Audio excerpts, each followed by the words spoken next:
We would like to install the JavaScript kernel for JupyterLab. We need to connect Node.js and JupyterLab. You find these two commands below the video in the description. I copy the first command, and now I start the Anaconda PowerShell. I type Anaconda, and I start it.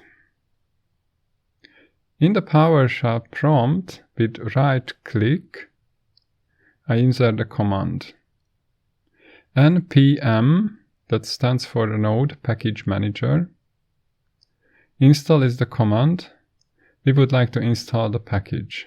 -g, that stands for globally. We would like to install it globally. And ijavascript is the package.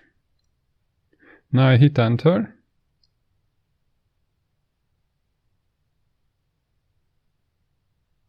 And done. We need the next command, so I go back. You find this command also below the video in the description. I copy it, right click, I hit enter, and that's it. That was all. We have successfully installed the Node.js kernel for JupyterLab. Now let's close everything,